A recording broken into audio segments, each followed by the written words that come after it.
oversee all hockey things related to the Penguins, very clearly, very plainly have stated that they want this roster this season to get bigger and tougher. How that's achieved and how that dovetails with the philosophy of the current head coach is going to be fascinating to watch play out. Good morning to you. Good Thursday morning. I'm Dejan Kovacevic of DK Pittsburgh Sports. This is Daily Shot of Penguins. Comes your way every Monday through Friday, bright and early in the morning. If you're into football and or baseball, I also offer up daily shots of Steelers and Pirates. It's Penguins versus Bruins tonight in Boston, 7:08 p.m. face-off.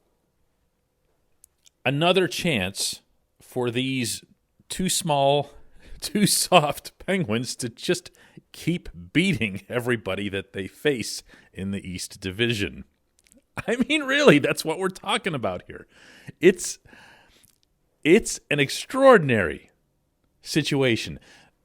And let's not forget that it's a situation that's rooted in an extraordinary mid-season departure of the current GM. Jim Rutherford just left after 6 games. So these two men, Ron Hextall and Brian Burke, are watching these games in charge of a roster that they had literally nothing to do with. The only player that Hextall's added since becoming GM and since Burke became president of hockey operations on the same day is spare part defenseman Mark Friedman, who almost instantly got hurt and still hasn't been back. They're watching Jim Rutherford's team being coached by Mike Sullivan, entirely in the Mike Sullivan spirit. What we are seeing right now from the Penguins, with all these guys out and everything else, as we've been talking about for days now, is the epitome of Sully hockey. They're going after the puck. They're pursuing it all over the rink. They're turning away whenever somebody hits them, and they're making them pay on the power play. That is the Mike Sullivan hockey manual. He believes that revenge for any kind of badness that the other team commits is best committed on the scoreboard. Go put up a power play goal. Watch that guy skate. Watch that guy skate from the box back to the bench. Watch the looks on his teammates' faces when he does it. Changes everything. And it's hard to argue. It is. It's 2021. Rosters don't carry enforcers anymore. There isn't a, hey, go get that guy. The only place you see that anymore in hockey is Alberta. And even then, they're not really carrying thugs, the Oilers and the Flames, but they just have all these unwritten rules and codes and everything else that are still in play. Hockey is still, between those two teams, still stuck in the Stone Age in a lot of ways. This portion of Daily Shot is brought to you by Fubo TV. That's how you should be watching TV. Fubo TV. The monthly cost of cable is over $200. Fubo TV is $65 a month to watch the same channels. You don't pay for DVR. You don't pay for the installation. Now you get AT&T Sportsnet Pittsburgh, meaning you can watch Penguins and Pirates games all season long. There's no risk. No contracts. You can cancel anytime. And best of all, for our listeners, Fubo TV is offering a 7-day free trial and 15% off your first month. All you got to do is go to FuboTV.com/DK. I'm going to give that to you one more time. It's FuboTV.com/DK for the free trial and 15% off your first month. You would think that this is going to have to come to a head at some point because Hextall and Burke have both made comments now on our site, DK Pittsburgh Sports, and elsewhere, that all have this same intonation. We like what we're seeing. We're happy about it, but we still want this and we still want that. Meaning size and toughness. We have seen in the recent past that Rutherford also felt that way at various stages of his tenure here. And he would get angry about it, and he would act on it, and he went and he got Ryan Reeves, and he went and he got Eric Goodbranson. And they both came here, and they both looked like they were pretty capable hockey players on top of everything else. You know, Goodbranson, I thought in particular, was a surprise. I'm not saying Goodbranson was better than Reeves. I'm just saying Goodbranson came here billed as almost just like an old school knuckle dragger. And he turned out to be a pretty decent defenseman for you on a third pair on the right side, made all the plays, and he also took care of his teammates. Nice guy to have. Coach didn't use him. Coach didn't use Reeves. Rutherford gave up so much to get Reeves, and Sullivan still wouldn't use him. Now, this is a different type of GM and president of hockey operations, a position that didn't even exist until Burke was added. So there's a different dynamic in play now. Rutherford was not the type who was going to go and get right in Sullivan's face and say, play Reeves. He wasn't going to do that. That really wasn't his thing. He was much more the type to just seethe over it, to go find someplace else in the building and just like punch the wall or whatever. But he wasn't going to order his coach to play the guys he acquired. He just didn't believe in it. He believed that the coach handles the roster, the coach is on the ice. I'm not down there. I'm up in the booth, and that's that. That's not what this is. That's not what this is. And before long, probably against Washington, if I had to take a guess, you're going to see the Penguins confronted with a situation where someone takes a run at Sidney Crosby or at Jake Gensel or someone else of importance. And you're going to see the Penguins do what they always do in these situations. They will not go after whoever it was. They'll likely just kind of stand there and feel sad and then plot how they're going to score a goal to make the bad guys pay. And that's going to send Burke, especially, Mr. Truculence, into a tizzy. And he's going to press some kind of button that engineers some kind of move to address it. All I know, I hope for a couple of things out of this. One is that whichever player they get can actually play hockey.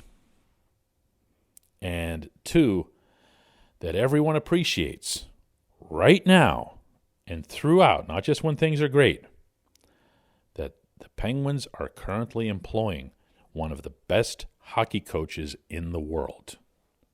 Do not mess with that over some 1970s notion of needing to exact immediate revenge every time something happens on the ice. When we come back, just one question.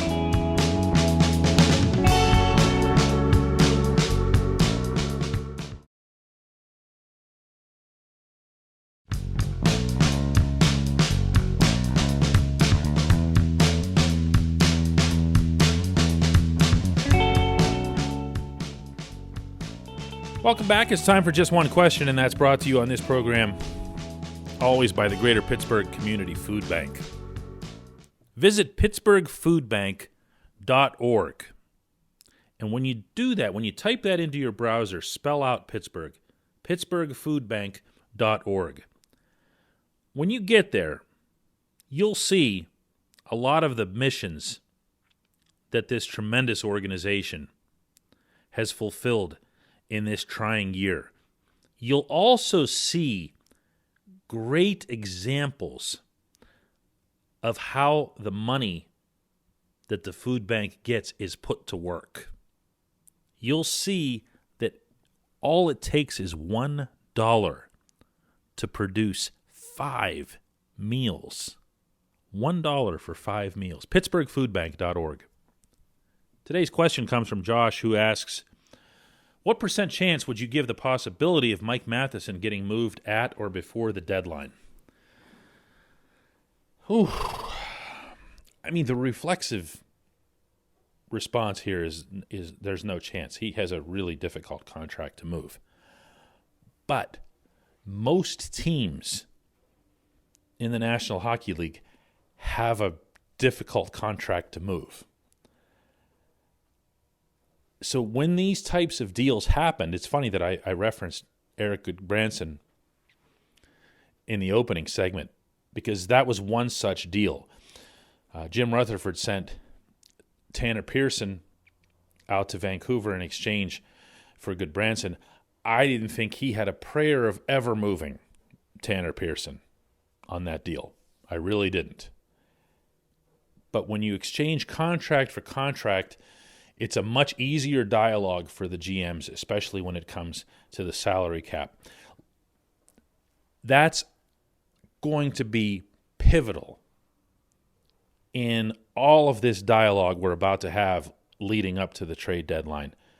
Let's bear in mind that the Flyers just waived Shane Gostisbehere, who's not so long removed from a 65-point season in Philadelphia and looking like the next Bobby Orr. And no one claimed him. No one claimed him. Now, you can cry collusion about that and whatever else, the GMs making each other's jobs easier. Not when it comes to Gostisbehere. The talent or any sort of cooperative under-the-table agreement weren't going to be the things that keep Gostisbehere from getting claimed. It's just that teams don't have any money. It's not just about cap space. They actually don't have money. You have to understand the NHL has just played a bubble playoff in which $0 were made, and they're now more than halfway through a season in which there have been barely any humans in the buildings, but players are getting their full pay. There isn't cash to pay these people. So it's not just about cap hit the way that it usually is. So if you see a trade that involves a Matheson, it's going to be something that either gets you cap relief or cash relief or someone making the same amount that has, a lot of the same question marks or maybe is just a better fit the way the Pearson-Goodbranson trade went, where Rutherford was just determined to get somebody in there who could knock somebody's head off. Matheson, I think, has shown well in Pittsburgh. I wouldn't be eager to move him. I could see the benefits of having the cap relief over the next few years, but I think some of that's going to end up taking care of itself. Matheson does things on the rink that other people can't do, and that's a heck of a thing. Most coaches will prefer a player like that to one that they can just kind of coach up and does all the right things and is positionally smart and sound. Matheson does some unusual things, but the other night in the 2-1 victory over the Islanders, it was Matheson who started both of those John Marino rushes. Marino's going to get all the praise and everything else, and he did. In fact, his assists were the only parts that would show up on the highlights, but Matheson slid to block a shot on a 2-on-1, bounced right back up onto his feet, and then sprung Marino to go coast to coast. The second goal, Matheson is over by the Islanders' bench. As they're going on a line change, he swings around and just fires a pass across the rink to Marino. Marino goes in and sets up Jared McCann. Secondary assists, yeah, I guess, if you want to call them that. He's played pretty good hockey. And I think it's worth thinking about trying to just make him the best player that he can be, kind of in the mold of Justin Schultz, who arrived here with a lot of similar questions, simplified his game on defense, and ended up contributing massively to that Stanley Cup in 2017 as the team's number one defenseman. Good stuff, though. Good question. I appreciate that. I appreciate everybody who's listening. We'll do another Daily Shot of Penguins tomorrow.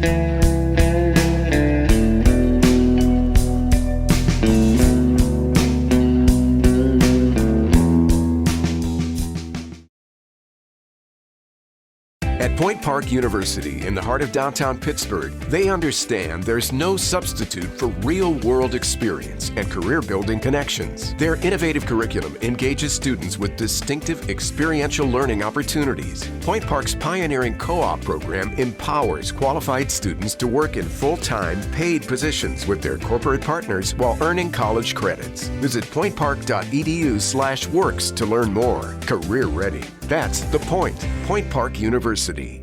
Your front door, your car, your gym locker, your gun.